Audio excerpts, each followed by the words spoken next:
Welcome all in this next discussion related to duality property.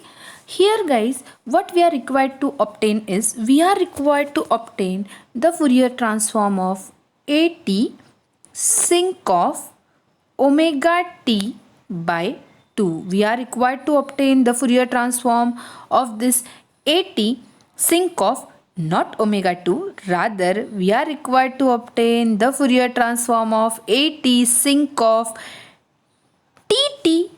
t that is small t and this capital T by 2. Now at the very moment I see this particular equation there, what comes in my mind is this one, AT sinc of omega t by 2. That is what comes in my mind because I am used to see this particular thing. This particular function is the Fourier transform of which signal? Yes, it is the Fourier transform of rectangular pulse. But now, if I compare this equation and this equation, I can very well say that here my omega is replaced by t. So now, when this omega is replaced by t, which property I am required to use? Obviously, right, we have to use the duality property of Fourier transform, right? Now, what this duality property tells me?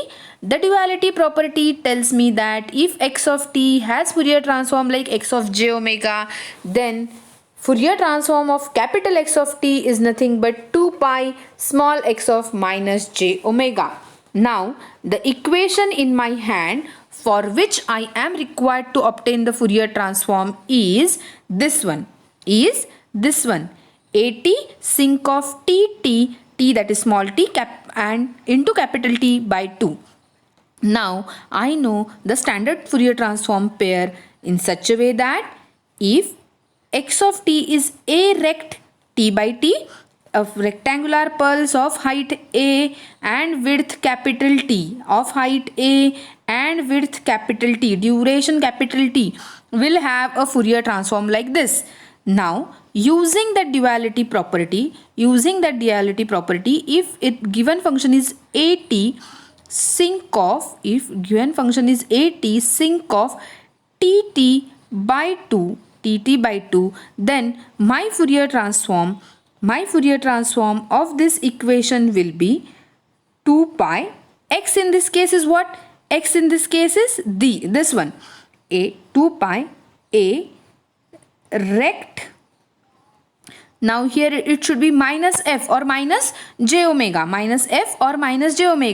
pi a rect t by t. No, here it is. Now in place of t I am required to put minus j omega upon capital T. This is what should my answer be. Now see here. Just a moment. Yes. This particular equation resembles to this form, AT sinc of omega t by t. I know that, hence I can use my rectangular function here.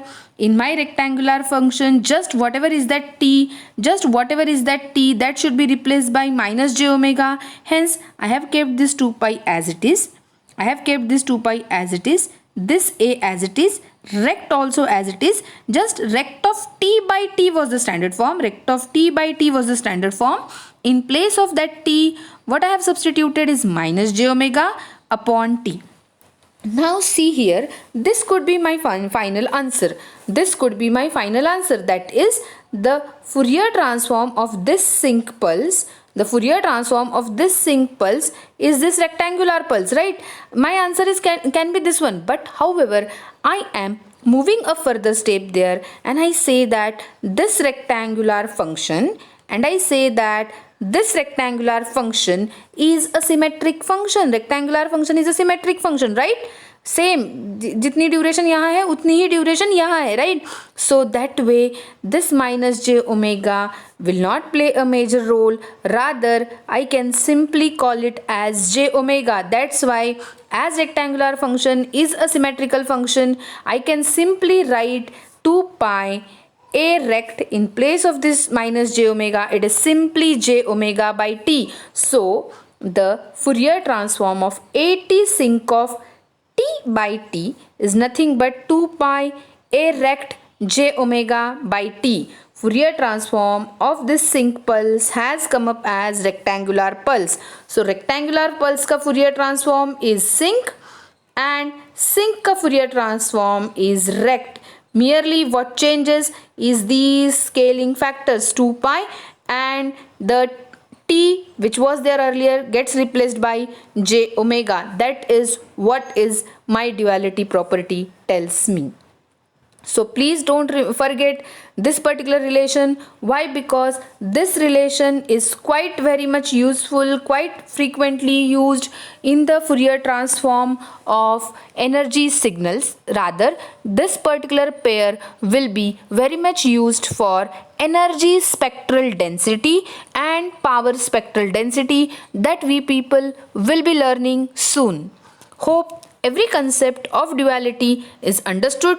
In case any doubts are there, you can very well put up below in the comment section of this particular video, or you can ask me on mail or WhatsApp. Thank you.